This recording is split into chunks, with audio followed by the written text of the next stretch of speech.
इसी पर बात करते हैं। सीनियर एंकर पर्सन, सहाफ़ी और तजियाकार नदीम मलिक साहब हमारे साथ मौजूद हैं। नदीम साहब, बहुत शुक्रिया आपके वक्त के लिए। फरमाइएगा कि कैसा देखते हैं आप हुकूमत के इस फैसले को, जिसमें अता तारड़ साहब ने यह ऐलान कर दिया है कि पाकिस्तान तहरीक इंसाफ पर पाबंदी लगाने जा रही है हुकूमत पाकिस्तान। देखिए कि एक अफसोसनाक अमल है और ये एकदम से अचानक इनको ख्याल नहीं आया। ये पिछले कई हफ्तों से इसके ऊपर काम कर रहे थे, बल्कि हमने मुख्तलिफ प्रोग्राम में इसके ऊपर सवाल जवाब भी किए, क्योंकि पंजाब हुकूमत में पंजाब काबीना के सामने एक असम्बली आई थी आज से कोई 1.5-2 माह पहले, जिसके अंदर तजवीज़ किया गया था कि कौन से लीगल एक्शन जो है तहरीक इंसाफ या इमरान खान के खिलाफ लिए जा सकते हैं। उसकी रोशनी में इन्होंने FIR भी काटी है 9 मई की, जिसमें waging war against the state एक क्राइम के तौर पर उसके अंदर डाला। जो इन्होंने CRP की शिकें उसके अंदर आयद की थी, उससे लगता यह था कि इनके जहन में कहीं ये चीज मौजूद है कि अगर आइंदा आने वाले दिनों में जरूरत पड़ी तो तहरीक इंसाफ के खिलाफ पाबंदी लगाने की तरफ जाया जा सकता है। तो मैं इसको बहुत ही नामुनासिब और ना दानिशमंदाना एक ऐसा फैसला जिसके अंदर सियासी सूझबूझ की बहुत कमी नजर आती है। इसके आमतौर पर माजी में आप जाकर देखें तो नेशनल अवामी पार्टी के ऊपर किसी जमाने में पाबंदी आयद की गई थी। नैप, ये जो आजकल ANP है, इसको नैप था नाम, इसके पहले इसको पाबंदी लगा दी गई। तो उसका नतीजा कोई आमतौर पर अच्छा नहीं निकलता, मनफी नतीजा निकलता है। सियासी मामला को सियासी मैदान में तय किया जाए तो अच्छा होता है। अगर आप उसके ऊपर ऐसा तरीकाकार अपनाएंगे, इसका एक बाकायदा लीगल प्रोसेस है, इतना आसान पाबंदी नहीं होती। पहले हुकूमत इसके ऊपर, वफाकी काबीना इसके ऊपर एक प्रोसेस है उसको तय करेगी, फिर अल्टीमेटली ये मामला सुप्रीम कोर्ट के सामने जाता है, जो with in 15 days declaration file करना होता है। सुप्रीम कोर्ट तो सीख करे तो फिर उसके ऊपर अमल दरामद हो सकता है। इट्स नॉट डूएबल सिंपली, क्योंकि पाकिस्तान के लोगों की बड़ी तादाद ने तहरीक इंसाफ के लिए वोट किया है। तो खाली अगर शहबाज शरीफ की ख्वाहिश ये हो कि ऊपर PTI के ऊपर पाबंदी लगा दें तो उनको रिजर्व सीट्स का फैसला उनके हक में नहीं आया सुप्रीम कोर्ट में, तो ये काउंटर प्रोडक्टिव होगा। इनको हजीमत उठानी पड़ेगी और सियासी मैदान के अंदर ये जो पोलराइजेशन है वो नेक्स्ट लेवल पे चली जाएगी। वो गलत फैसला है, दुरुस्त सोच नहीं है। ठीक है, तो क्या आप समझते हैं नदीम मलिक साहब, हुकूमत को ये एडवाइस कौन कर रहा है, या फिर जो केसेस के फैसले आ रहे हैं खान साहब के ऊपर, बानी PTI के ऊपर, उसका दबाव है कि जिसकी वजह से हुकूमत ये फैसला करने पर मजबूर हुई है, या फिर आप इसको क्या समझते हैं, या उनको जो मशवरे हैं वो सही नहीं दिए जा रहे? देखिए कि कुकड अप केसेस है और उसके अंदर जो कुछ निकलना था वही कुछ ही निकल रहा है। आमतौर पर माजी के अंदर भी जो सियासी नोयत के इस तरह के मुकदमात बनाए जाते हैं उसका अंजाम इससे मुख्तलिफ नहीं होता जो अभी हो रहा है।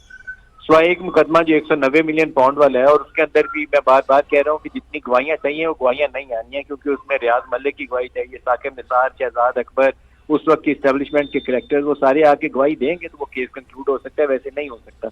बाकी किसी केस में कोई जान नहीं है। इद्दत वाला बेहुदा केस था, वो साइफर वाले मुकदमे में जान कोई नहीं है। तो इस तरह के मुकदमात में अब ये तोशा खाना के ऊपर 6 और रेफरेंस भी फाइल करने, तो अंजाम यही होना है कि वो अगर लोअर जुडिशरी ने किसी दबाव के नतीजे में सजा दे भी दी तो वो हायर कोर्ट में जाके वो डिसमिस हो जाएगा, उठा के बाहर फेंक देगी हाई कोर्ट।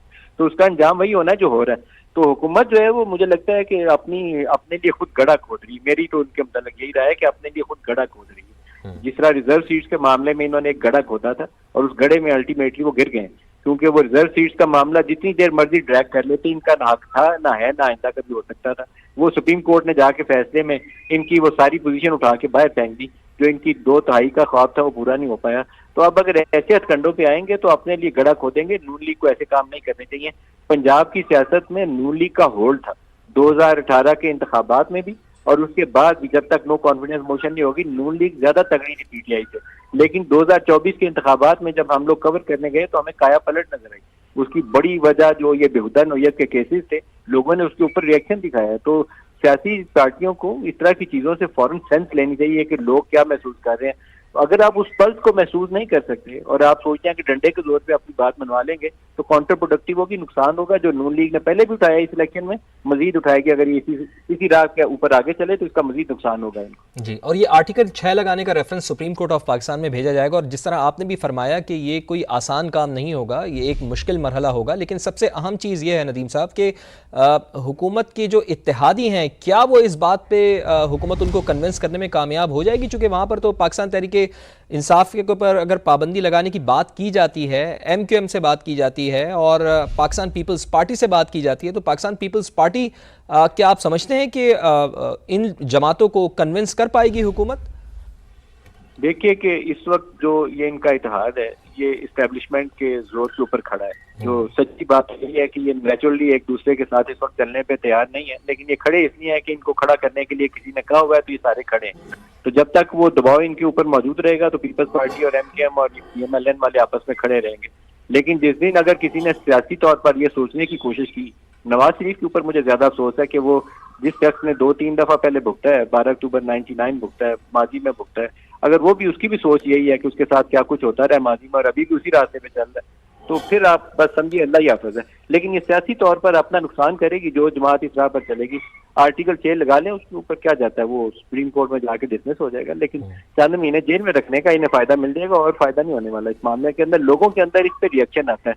आपको जब भी कोई फैसला करना हो ना सियासी मैदान में, सबसे पहले ये देखना चाहिए कि आपकी आबादी की जो बड़ी अक्सरियत है, जो वोटर्स है, आपके वोटर बैंक का जो बड़ी परसेंटेज है वो किस तरफ है। अब वोट बैंक की बड़ी परसेंटेज इस चीज की हमायत नहीं करेगी। जब वो हमायत नहीं करेगी तो आपके ये फैसले डुएबल नहीं रहते। तो मैं तो इसको डुएबल नहीं समझता जी। और नदीम साहब, इसके ऊपर भी कमेंट कर दीजिएगा, जो बानी PTI के ऊपर, आरिफ अलवी के ऊपर, कासिम सूरी के ऊपर, इनके खिलाफ आर्टिकल 6 लगाने का फैसला कर रही है हुकूमत। लगा दें, मैं तो कह रहा हूँ कि ये डुएबल ऑप्शन नहीं है। किस बात के ऊपर आर्टिकल 6 लगाएंगे? कौन सी गद्दारी की है उन्होंने जिसके ऊपर आर्टिकल 6 लगाएंगे? तो कासिम सूरी के ऊपर किसी जमाने में वो ये 4 साल केस ही नहीं चला उसका सुप्रीम कोर्ट के ऊपर, स्टे ऑर्डर के ऊपर ही वो काम चलता रहा। पहले तो सुप्रीम कोर्ट बताए उस वक्त के सारे जजों को कुटहरे में लाए कि 4 साल किस तरह कासिम सूरी स्टे ऑर्डर में बैठा रहा। पाकिस्तान में हर गलत काम के लिए कोई ना कोई जवाब मौजूद होता है। तो अफसोसनाक पहलू है, उस शख्स को डिस्क्वालीफाई हो जाना चाहिए था फौरन इलेक्शन के बाद 2018 में, लेकिन वो 4 साल डिप्टी स्पीकर बना रहा है। असम्बलियां डिसॉल्व करने का ऑर्डर पास कर दिया उसने, उस वक्त तो आपने कुछ किया नहीं। अब आर्टिकल 6 लगाना है तो एक आर्टिकल लगाने की कोशिश आर्टिकल 5 इमरान खान ने की थी असम्बली डिसॉल्व होने से पहले। वो उस आर्टिकल 5 का जो हशर सुप्रीम कोर्ट ने किया था, इस आर्टिकल 6 का भी वही हशर सुप्रीम कोर्ट ही करेगी। बंदयाल साहब थे जिनके मतलब आम तासुर ये था कि वो PTI के बड़े हमायती हैं। जब इन्होंने आर्टिकल 5 लगा के फैसला किया था वो इमरान खान की हुकूमत ने नो कॉन्फिडेंस से पहले, तो उसका अंजाम सुप्रीम कोर्ट ने जो कुछ किया था, इनके आर्टिकल 6 का वही अंजाम मौजूदा सुप्रीम कोर्ट करेगी और काजी फायद ईसा ही करेंगे। तो ये गलत फहमी में नहीं रहना चाहिए किसी को, तो सोच समझ के सियासी मैदान में फैसले करने चाहिए। जी। अच्छा नदीम साहब, मैं चाहूँगा ज़रा हमारे देखने वालों को आप थोड़ा सा माजी के बारे में बताएं कि इस तरह से किसी सियासी जमात के ऊपर पाबंदी लगाने का फ़ैसला, इसकी नज़ीर माजी में कभी मिलती है, और अगर ऐसी कोई मिसाल हमारे सामने है तो फिर उसका अंजाम क्या हुआ नदीम साहब? देखिए, पहले उसकी एक मिसाल हमारे पास मौजूद है। नेशनल अवामी पार्टी को बैन किया गया था और नेशनल अवामी पार्टी उसके बाद ANP बन गई। तो ANP जो थी वो अभी भी सियासत के अंदर मौजूद है, लेकिन क्या एक बड़ी सियासी जमात को बैन करके हमें फायदा हुआ या छोटे रीजनल ग्रुप्स बन गए वो चीज बेहतर हुई? हमें लॉन्ग टर्म हमेशा सोच रखनी चाहिए। जिन इलाकों के अंदर ये जैश, लश्कर, सिपा, मुसल्ला जत्थे बने, ये जो जिनको नॉन स्टेट एक्टर्स कहते हैं पूरे KP में और ट्राइबल बेल्ट के अंदर ये जो ग्रुप ऑपरेट कर रहे थे, वहां अगर सियासी एक जमात काम करती वो बेहतर होता है या ये मुसल्ला जत्थे आना पाकिस्तान के लिए बेहतर था? तो ये चीजें अभी भी आप अगर PTI को बैन कर सकते हैं तो कर लें बैन, लेकिन PTI को रिप्लेस कौन करेगा? क्या नून लीग उसको रिप्लेस करेगी? PTI का वोटर सारा नून लीग में शामिल हो जाएगा या पीपल्स पार्टी में? नहीं हो सकेगा। उसके लिए रिप्लेसमेंट आएंगे ऐसे छोटे ग्रुप्स जो स्टेट को रिएक्ट करेंगे। मुसल्ला भी हो सकते हैं जत्थे उसके अंदर, क्योंकि जब ये रेजिस्टेंस आती है तो रेजिस्टेंस को आप प्रिडिक्टेबल नहीं होती। मेन स्ट्रीम पॉलिटिकल लीडरशिप जो है वो अपने मुल्क के मफाद में काम करती है, वो आइन और कानून के मुताबिक चलती है। लेकिन जब ये रीजनल ग्रुप्स या छोटे मुसल्ला जत्थे आ जाते हैं वो किसी कानून के दायराकार में नहीं होते। तो सियासी मैदान के अंदर कोई ऐसी गैर दानिशमंदी का मुजाहरा नहीं करना चाहिए। सोच विचार कर फैसला करने चाहिए हुकूमत को।